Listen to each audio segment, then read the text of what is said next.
Graça e paz, igreja, boa noite a todos.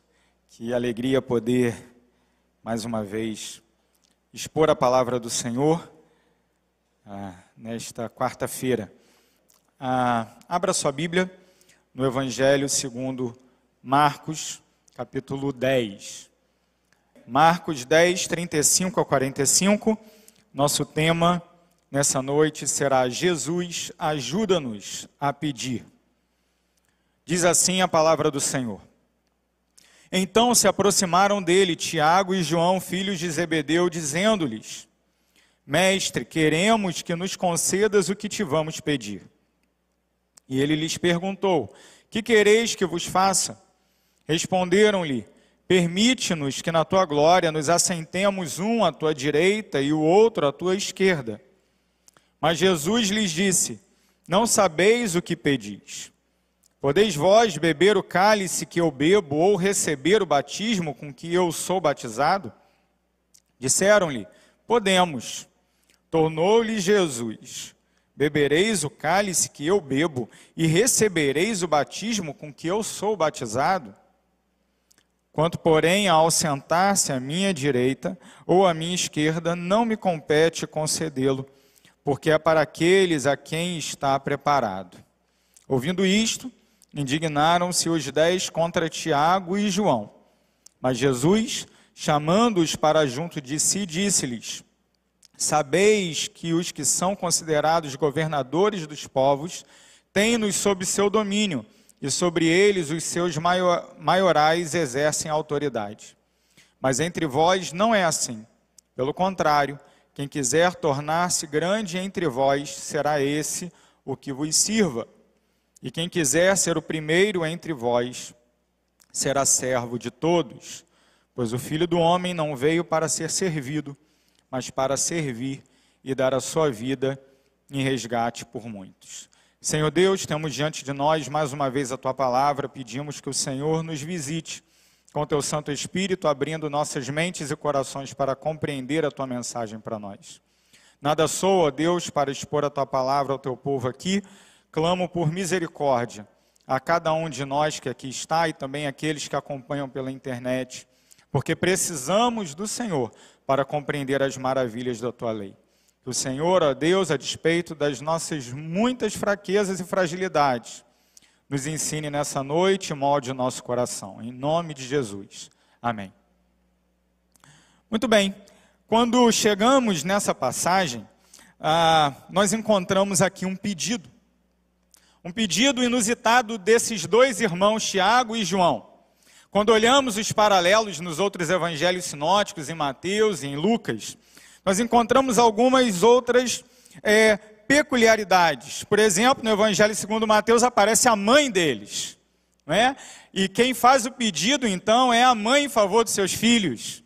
Talvez, lendo o evangelho de Mateus, a gente tenha aquela visão de Tiago e João como sendo aqueles soldados filhinhos da mamãe, né?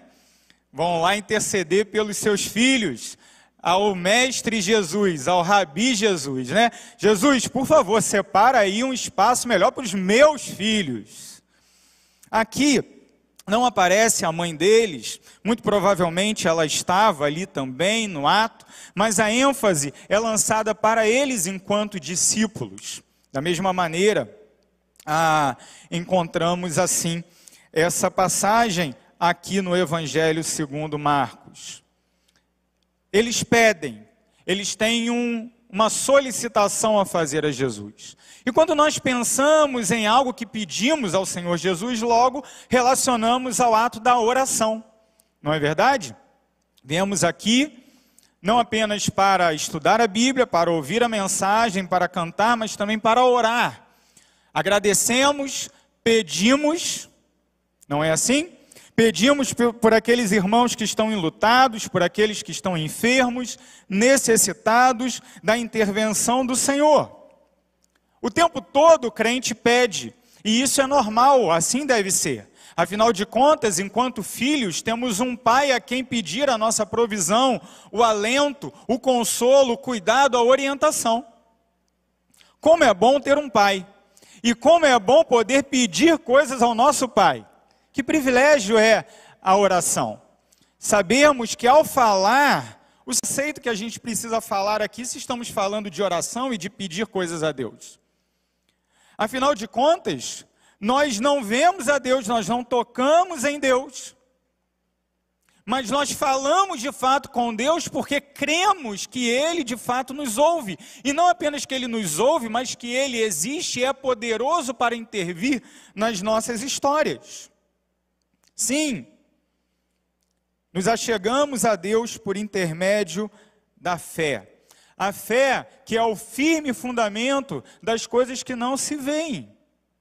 Nós temos a plena convicção de que aquilo que nós não vemos, o Deus a quem nós não vemos, Ele existe, não apenas existe, como controla e sustenta todas as coisas. No entanto, precisamos refletir um pouco sobre a natureza e a profundidade da nossa própria fé. E voltando à passagem, depois de já ter feito isso outros dias, em outras ocasiões, hoje à tarde me ocorreu aqui uma ideia sobre a fé relacionada a esse texto, ao relê-lo. A última leitura antes de trazer aqui a mensagem para vocês nessa noite.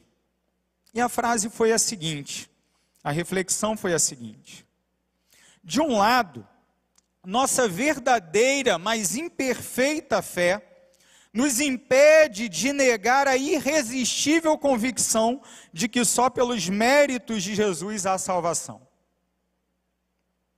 Compreenderam? Nossa fé é verdadeira, porém imperfeita.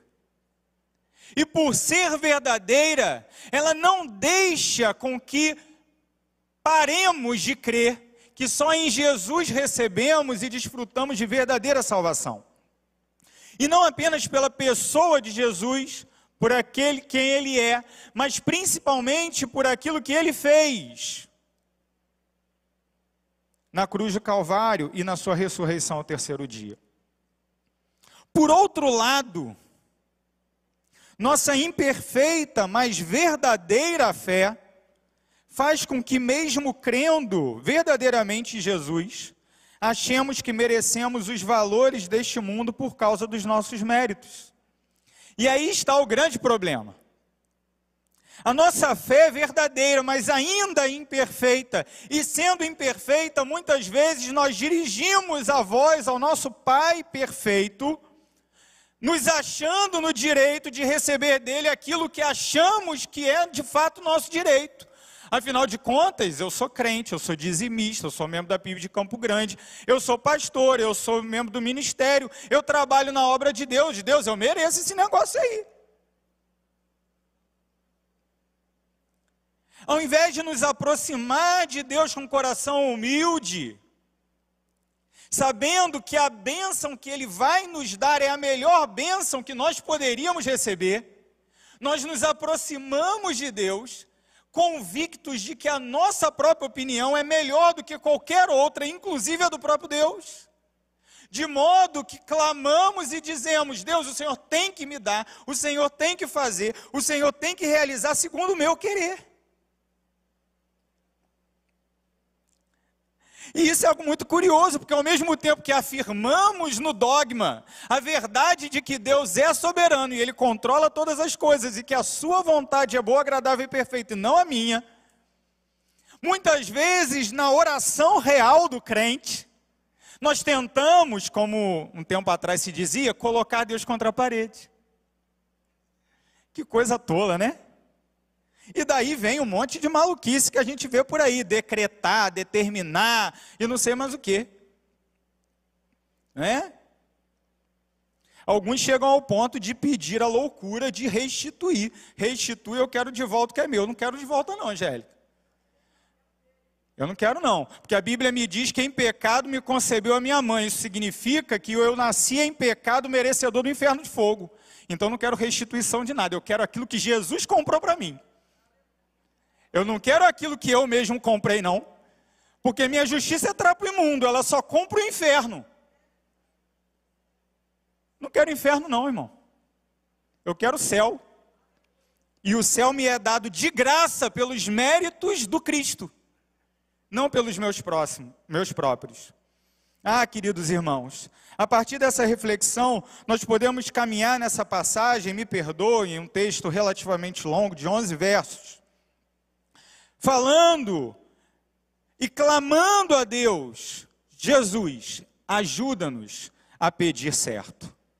Porque nessa passagem nós vemos que Jesus corrige a expectativa egoísta dos seus discípulos acerca da sua própria messianidade, apontando para o seu serviço, para o serviço do Cristo, em prol da redenção de toda a humanidade. Tiago e João, ao olhar para Jesus, viram em Jesus um instrumento, um meio, para que eles alcançassem uma posição de poder. Quando na verdade Jesus, que tem todo o poder, a quem pertence todas as coisas, veio ao mundo para servir e não para ser servido. Certa vez eu ouvi um missionário, entre povos muçulmanos, dizer algo que eu jamais me esqueci. E ele estava refletindo ali sobre a realidade que os muçulmanos crescem numa velocidade muito grande em determinados países. E os motivos são diversos, eu não vou aqui ficar falando de missões, temos aqui na igreja pessoas muito mais capacitadas do que eu para falar disso. Mas eu não me esqueço de uma frase que aquele irmão disse. Ele disse: os muçulmanos crescem porque o islâmico, ele usa a economia, a política, a família, seus recursos, seus talentos para promover o Islã. Enquanto nas nações ditas cristãs, as pessoas, aqueles que se dizem serem crentes, utilizam a igreja e o cristianismo, a fé cristã, para se promover na política, na economia e todas as outras coisas.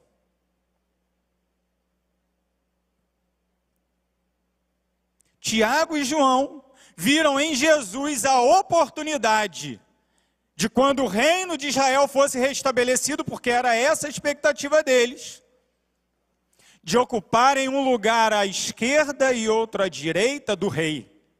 Ah, irmãos, isso é muita coisa. Isso é muita coisa. É claro que eles não ousavam dizer que queriam de fato serem os reis. Mas no fundo era meio isso que eles queriam. E no fundo é isso que muitas vezes eu e você queremos também. Queremos tomar o lugar do próprio rei. Queremos instrumentalizar a Deus para que Ele seja então a forma, o meio pelo qual eu recebo e tenho aquilo que eu quero. E nada pode ser mais louco do que isso, do que tentar usurpar a posição do Deus soberano todo-poderoso. Quando vemos o texto que lemos agora há pouco, nos versos 35 a 37, nós podemos levantar uma primeira pergunta. E eu gostaria de levantar 3 porquês aqui. Por que precisamos clamar a Jesus para que Ele nos ensine a pedir corretamente? Primeiramente, primeira pergunta que encontramos no texto é: por que pedimos mal? Por que pedimos mal? Nesses 3 primeiros versos do texto que lemos, nós vemos que o pedido de Tiago e João expressa a má compreensão deles acerca da messianidade de Jesus. Eles tinham uma outra expectativa acerca de Jesus, uma expectativa diferente daquela que de fato Jesus veio cumprir. Eles achavam que Jesus tinha vindo para finalmente restabelecer o reinado soberano de Israel naquela terra ali onde eles estavam. Afinal de contas, a memória do judeu, a memória do israelita, lembrava então dos grandes dias de Salomão, dos dias do rei Salomão, onde aquela terra era uma terra próspera e poderosa, onde eles desfrutavam de prestígio nas nações estrangeiras e onde eles experimentavam uma vida verdadeiramente boa, aquilo mais próximo da Shalom que um judeu podia imaginar. Eram os dias do reinado de Salomão, filho de Davi. E é muito interessante a gente notar que a gente está mais ou menos aqui há 1000 anos depois desses dias. Aproximadamente 1000 anos depois do reinado de Salomão. Mas ainda assim a grande expectativa era essa. um reino soberano, próspero, poderoso, cuja sede seria a cidade de Jerusalém. E no trono da cidade de Jerusalém, do palácio, estaria um rei da linhagem de Davi, um filho de Davi. Olhando então para Jesus de Nazaré, que na verdade não era bem de Nazaré, afinal de contas ele era sim da linhagem de Davi, cumpriu no seu próprio nascimento a promessa de nascer em Belém. Viram então nesse homem, que ensinava poderosamente, que conhecia a lei do Antigo Testamento, que confrontava os poderosos da sua época, sobretudo as autoridades religiosas, que fazia milagres, que proclamava a vinda do reinado de Deus, viram em Jesus o homem que haveria de restaurar o reino a Israel. É interessante essa expectativa. Essa expectativa é tão grande que no dia em que o Senhor Jesus subiu aos céus, eles estavam perguntando isso para Jesus. O Senhor Jesus dizendo para eles, vocês vão ser minhas testemunhas e tal. E qual a pergunta deles? É chegado o tempo em que restaurarás o reinado a Israel? E aí Jesus já dá logo um chega para lá neles, né? Fala, não vos compete saber o tempo e as épocas que o Senhor reservou para si. Ou seja, Jesus numa boa, né? Falou, não interessa para vocês quando será esse dia. A parte de vocês é serem minhas testemunhas, sejam minhas testemunhas em Jerusalém, na Judéia, Samaria e até os confins da terra. O papel de vocês é ser missionários, sejam missionários. Vão fazer missões. Afinal de contas, de fato, o instrumento de Deus para o estabelecimento do seu reino é justamente a obra missionária. O próprio Cristo já tinha dito que o evangelho do reino será pregado em toda a terra e então virá o fim.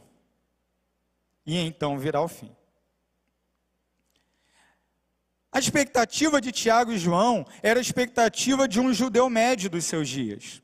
Ele tinha a expectativa de ter em Jesus, então, esse rei do trono de Davi, que haveria de restaurar o reinado a Israel. Contudo, essa expectativa errada deles fez com que eles moldassem, então, prioridades erradas para si mesmos. Quando nós temos um conceito falho acerca de quem Deus é, naturalmente teremos um conceito falho acerca de quem nós mesmos somos. Queremos compreender quem nós somos, precisamos olhar para o Criador, a imagem de quem fomos feitos. Isso está tão claro que, por exemplo, se voltamos a uma outra passagem, lá no Evangelho de Mateus, capítulo 23, nós veremos que Jesus deixa muito claro que o objetivo dele para os seus discípulos é que estes tivessem a postura de servos e não de senhores. O paralelo desse texto no Evangelho de Marcos está depois da nossa passagem. De fato, está aqui no capítulo 11 do Evangelho de Marcos. Mas lá no Evangelho de Mateus fica no capítulo 23. No capítulo 23, versos 1 a 12. Eu não vou ler tudo porque é um texto longo, mas eu quero acompanhar com você alguns trechos apenas. Veja o que Jesus disse aos seus discípulos. Mateus 23, 1. Então falou Jesus às multidões e aos seus discípulos. Na cadeira de Moisés se assentaram os escribas e os fariseus. Pulando para o 6 agora. Amam o primeiro lugar nos banquetes e as primeiras cadeiras nas sinagogas, as saudações nas praças e os serem chamados mestres pelos homens. Vós, porém, verso 8, não sereis chamados mestres, porque um só é vosso mestre, e vós todos sois irmãos. E Tiago e João querendo ficar acima dos outros, né? O texto prossegue. A ninguém sobre a terra chameis vosso Pai, porque só um é vosso Pai, aquele que está nos céus. Nem sereis chamados guias, porque um só é vosso guia, o Cristo. Mas o maior dentre vós será vosso servo. Quem a si mesmo se exaltar será humilhado, e quem a si mesmo se humilhar será exaltado. A lógica do reino é inversa. Quer ser o primeiro no reino? Seja servo de todos. Esse conceito está espalhado de uma forma abundante nos evangelhos. Não apenas no próprio exemplo do Cristo, mas também no próprio chamamento do Cristo para os seus discípulos. Da mesma forma como eu vim servir, sirvam vocês também, uns aos outros e também aos de fora. O próprio Cristo, nessa mesma passagem, dá esse exemplo aos próprios Tiago e João. No verso 36, nós lemos, da boca de Jesus: e ele lhes perguntou, Jesus lhes perguntou: que quereis que vos faça? Não apenas aqui, mas nesse mesmo capítulo 10, no verso 51, nós vemos que Jesus diz ao cego Bartimeu: que queres que eu te faça? Essa pergunta é comum na boca de Jesus nos evangelhos. Que queres que eu te faça? E isso demonstra a disponibilidade do Senhor em ouvir os nossos pedidos. O grande problema é que há pedidos que jamais deveriam sair da boca do crente.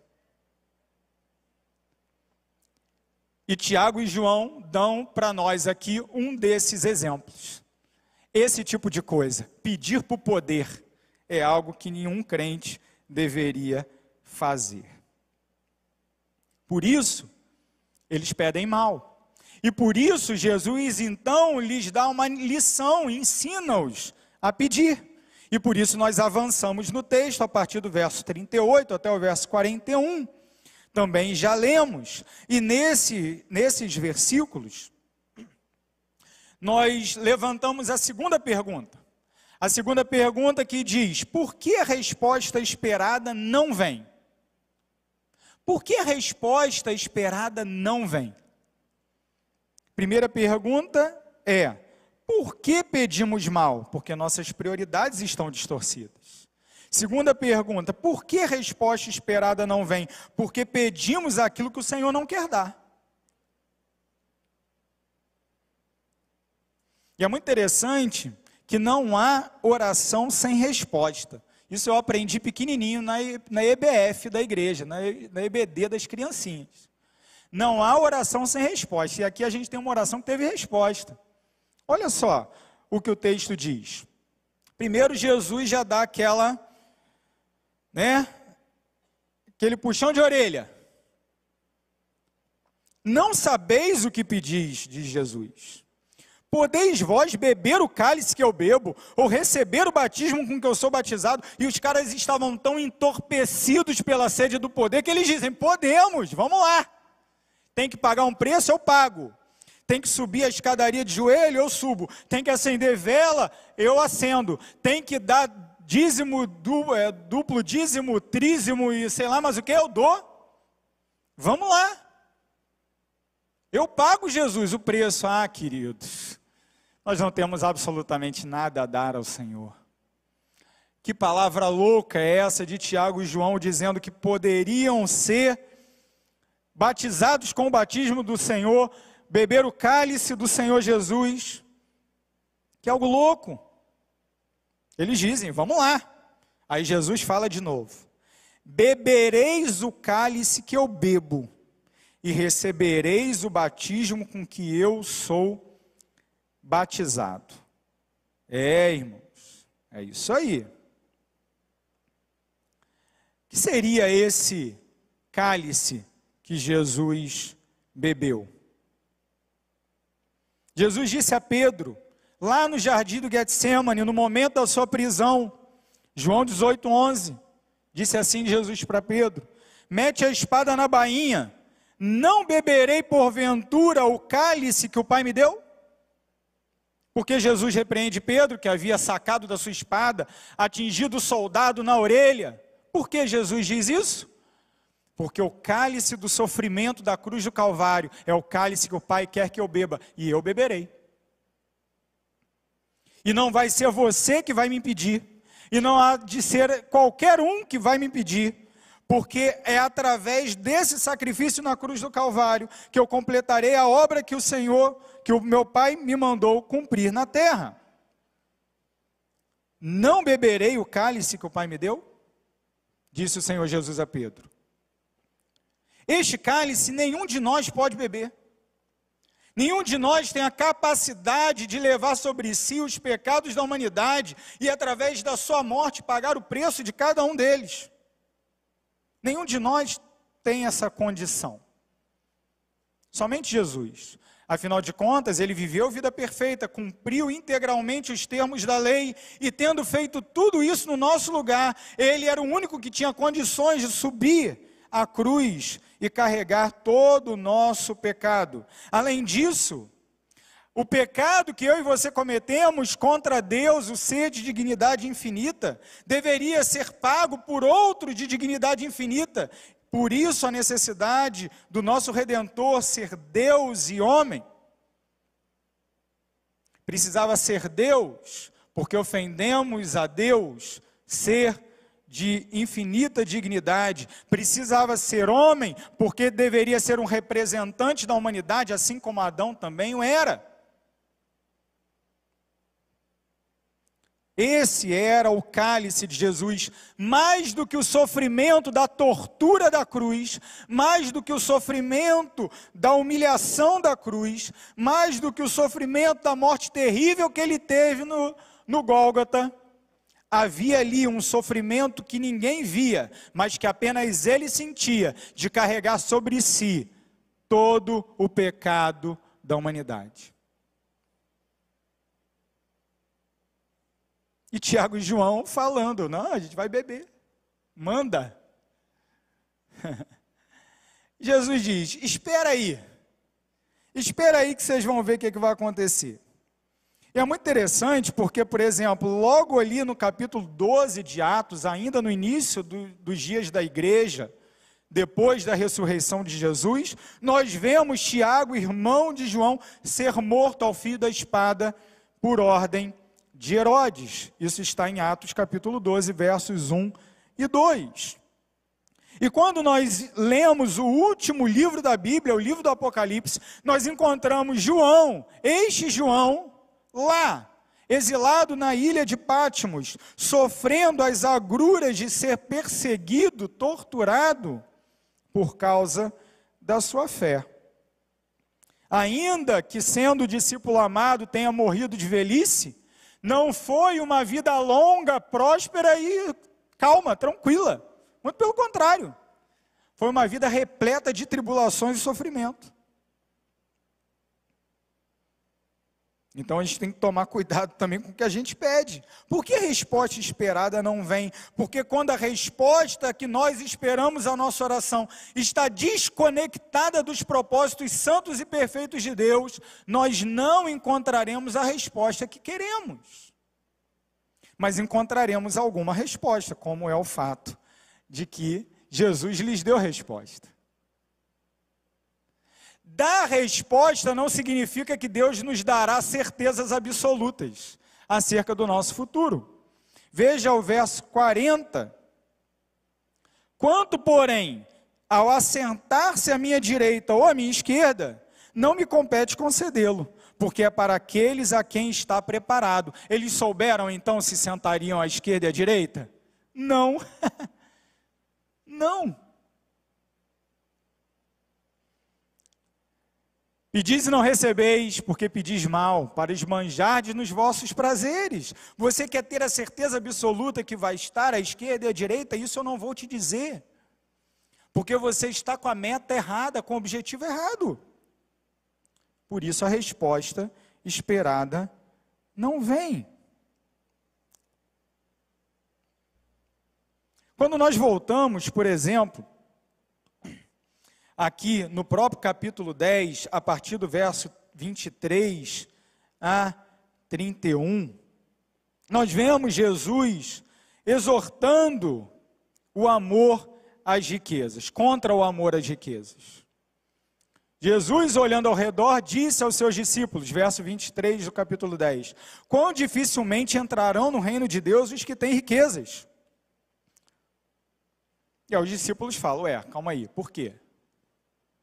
Por que seria difícil? Qual o problema? É pecado ser rico?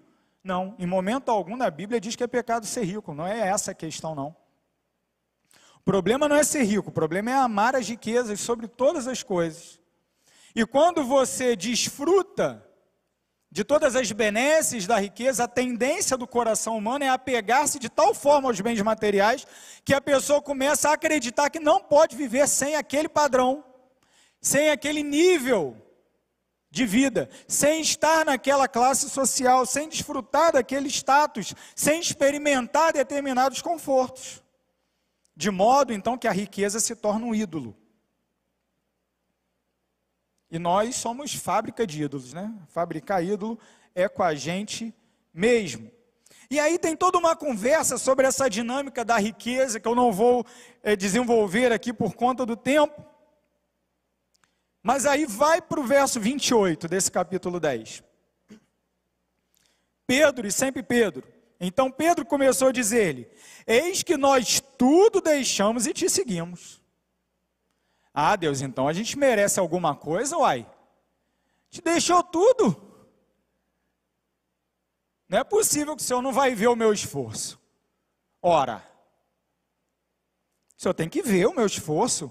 Deixamos tudo e te seguimos. Aí o que Jesus diz? Em verdade vos digo que ninguém há que tenha deixado casa, ou irmãos, ou irmãs, ou mãe, ou pai, ou filhos, ou campos, por amor de mim e por amor do Evangelho, que não receba, agora preste atenção nas palavras de Jesus, já no presente, o cêntuplo, veja, de casas, irmãos, irmãs, mães e campos. Parou? Acabou o texto aí? Não! A teologia da prosperidade queria que parasse aqui. Mas o Espírito Santo não dá margem para essa gente. Glória a Deus por isso. Não é?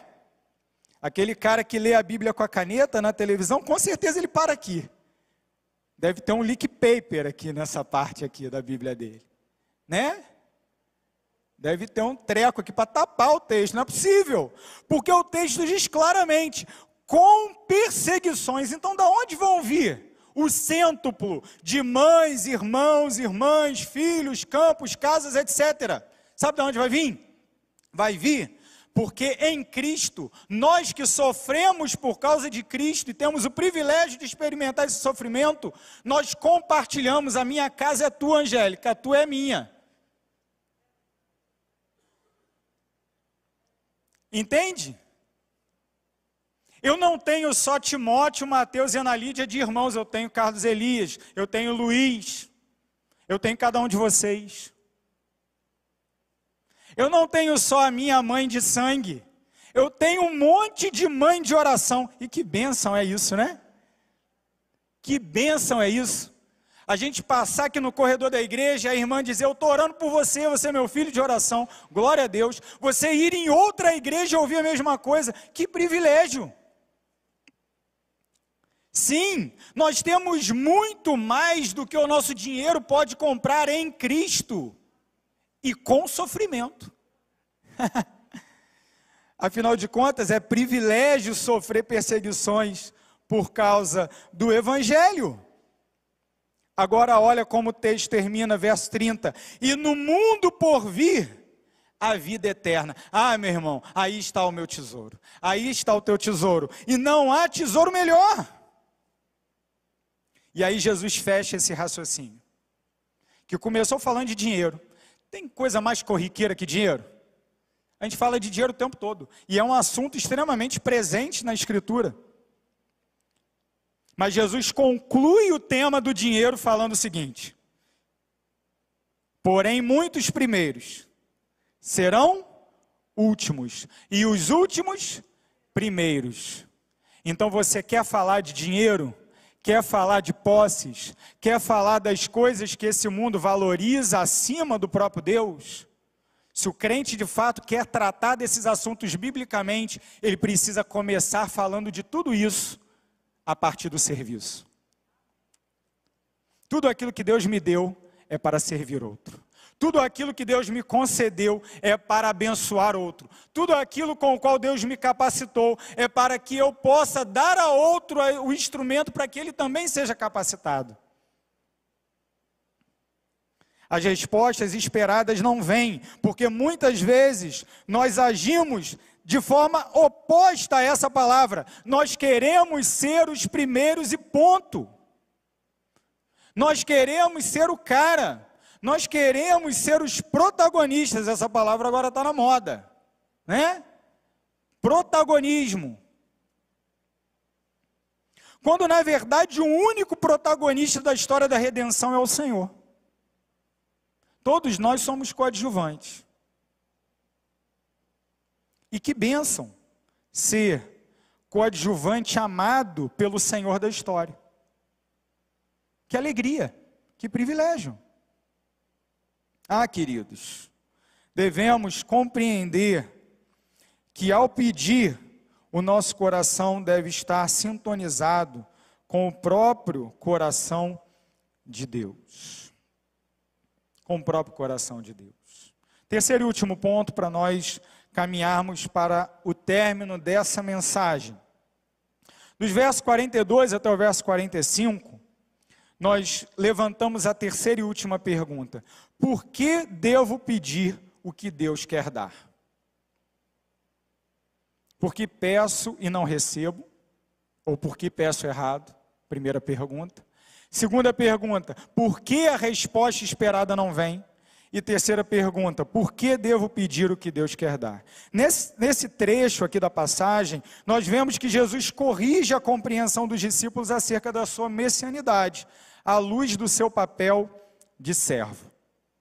Voltando à profecia do servo sofredor, tema abundante do profeta Isaías, no capítulo 53, no verso 11, que inclusive cantamos aqui agora há pouco, nós lemos o seguinte: ele verá o fruto do penoso trabalho de sua alma e ficará satisfeito. O meu servo, o justo, com o seu conhecimento, justificará muitos, porque as iniquidades deles levará sobre si. Voltando os olhos para o texto, a gente vê que os outros discípulos ficam chateados com Tiago e João. E sabe por que eles ficam chateados? Porque eles queriam pedir a mesma coisa. E é curioso isso, porque às vezes a gente mostra uma falsa espiritualidade, né? A gente fala, olha que absurdo um negócio desse. Mas na verdade eles queriam a mesma coisa. Então Jesus junta todo mundo e fala, espera aí que agora vocês vão aprender. Segura aí e ouve. Ouve direitinho aí, porque vocês não estão entendendo nada. E aí Jesus mais uma vez repete com outras palavras o mesmo conceito que ele já havia tratado aqui um pouco antes. Sabeis que os que são considerados governadores dos povos têm-nos sob seu domínio, e sobre eles os seus maiorais exercem autoridade. Mas entre vós não é assim. Pelo contrário, quem quiser tornar-se grande entre vós, será esse o que vos sirva. A mesma coisa ele tinha acabado de falar no verso 31, pouco antes. No verso 32 ao verso 34, ele mesmo dá o exemplo, ele está falando, eu vou servir vocês como? A gente está indo para Jerusalém, e lá em Jerusalém, o Filho do Homem será entregue aos sacerdotes, aos escribas, que o condenarão à morte e entregarão gentios. Ali ele será humilhado, escarnecido, cuspido e morto. Mas depois de 3 dias ressuscitará. Os discípulos, ao ouvirem essa palavra, eles não conseguiam compreender a grandeza dela, porque aqui está o cerne da obra de Jesus. Jesus nasceu para morrer. E ele morreu para depois ressuscitar. Através desse ato, ele venceu a morte. Mas os discípulos não estavam muito preocupados com a vitória sobre a morte. Eles estavam preocupados com a nação de Israel, com o trono de Davi, com o palácio, com o templo, com os romanos fora da sua terra, com o negócio parar de pagar imposto. Essa era a preocupação deles. Preocupações rasteiras, limitadas, pequenas. E Jesus dizendo, o centro da história do universo, o evento central da história do universo, ocorrerá diante dos seus olhos.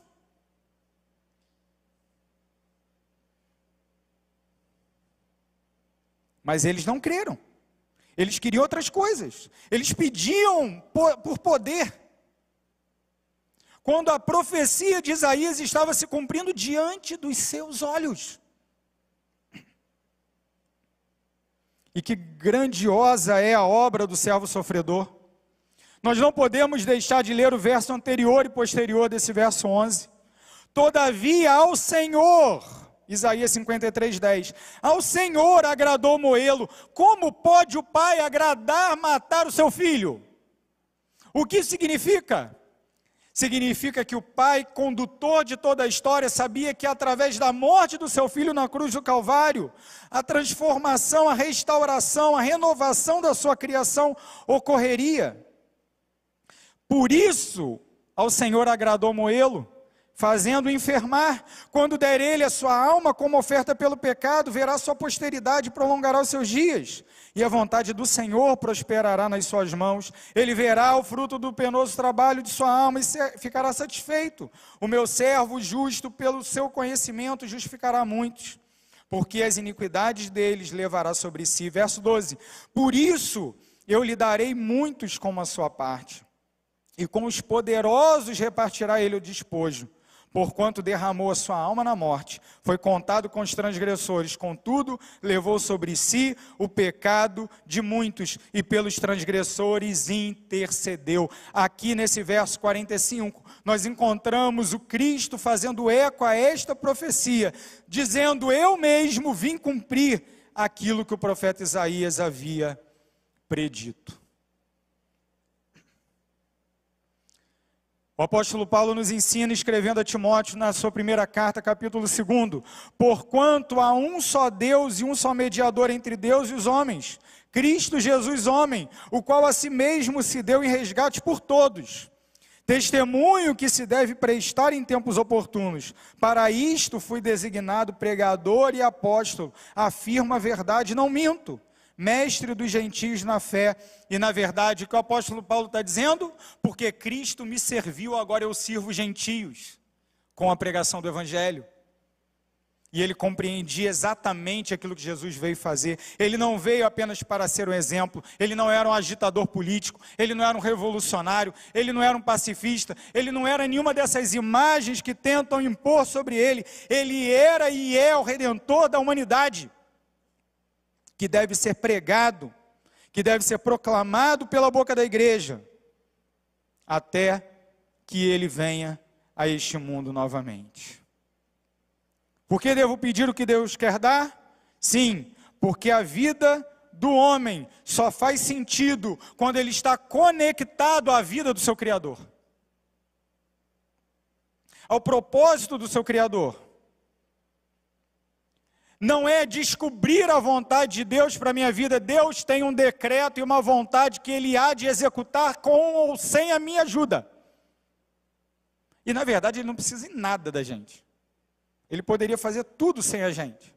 Mas Ele escolheu fazer através da gente, de mim e de você. Por isso, cada um de nós deve sintonizar o seu coração ao coração de Deus.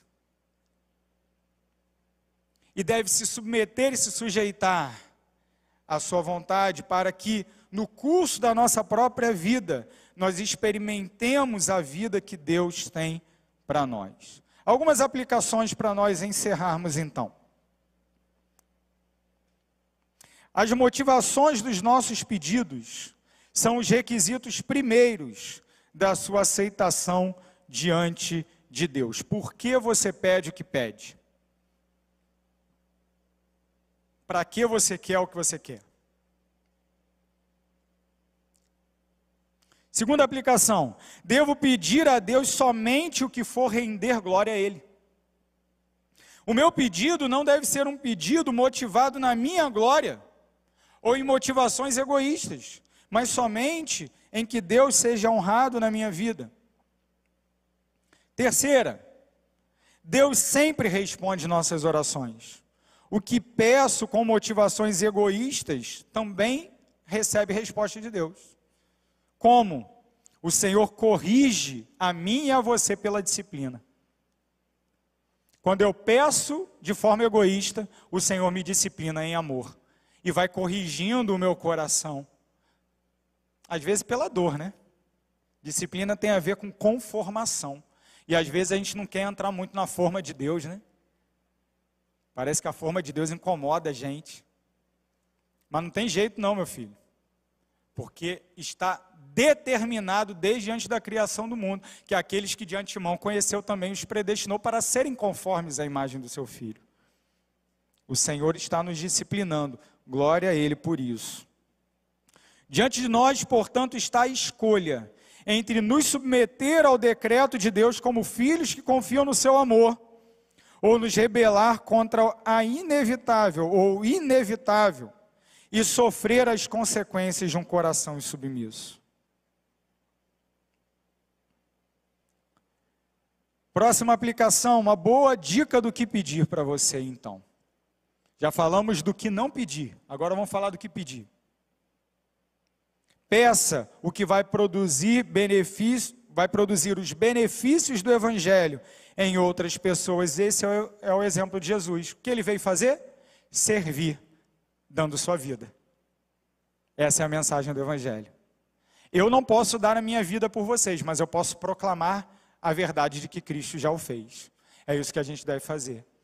Das mais variadas formas, das diversas maneiras que o Senhor nos oportunizar a fazer. Não apenas com a pregação em si, mas também com o testemunho, com o exemplo, com o amor.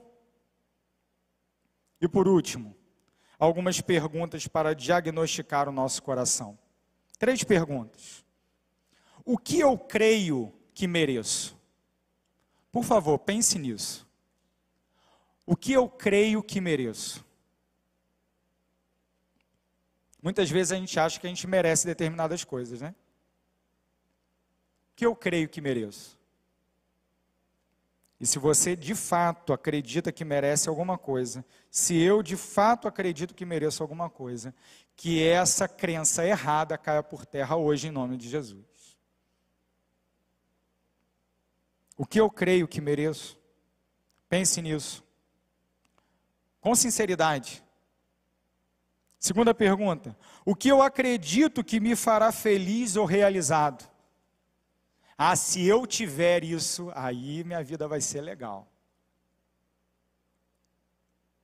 O que eu acredito que me fará feliz ou realizado? Qualquer resposta que não seja o Senhor é problemática. Não pode ser a resposta do crente. Ah, quando eu me casar eu serei feliz e realizado. Então o casamento é um ídolo para você. Ah, quando eu passar no concurso público, então eu serei feliz e realizado. Então o emprego estável é um ídolo para você. Ah, então quando eu criar os meus filhos, formar os meus filhos, eu serei feliz e realizado. Então a formatura dos teus filhos é um ídolo para você. Todos ídolos de barro que podem ruir a qualquer momento.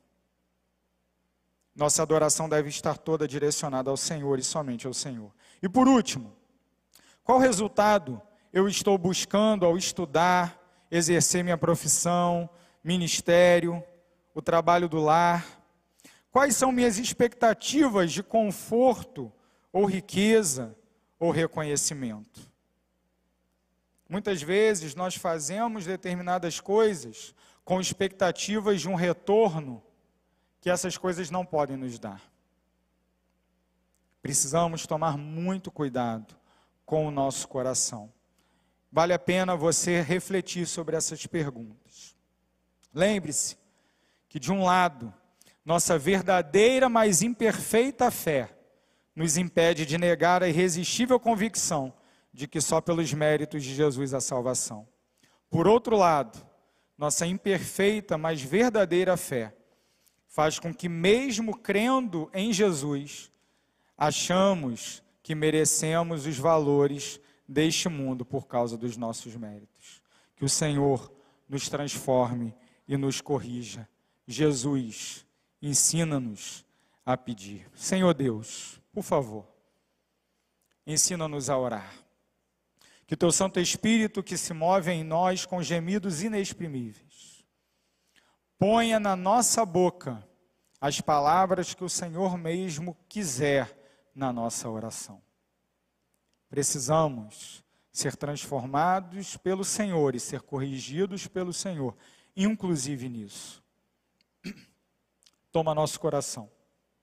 Arranca de lá todos os ídolos que ainda tentam ocupar o teu lugar.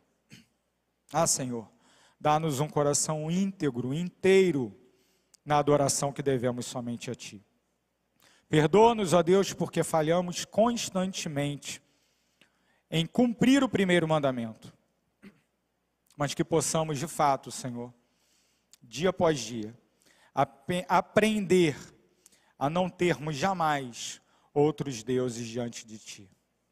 Essa é a nossa oração, e a fazemos em nome de Jesus. Amém.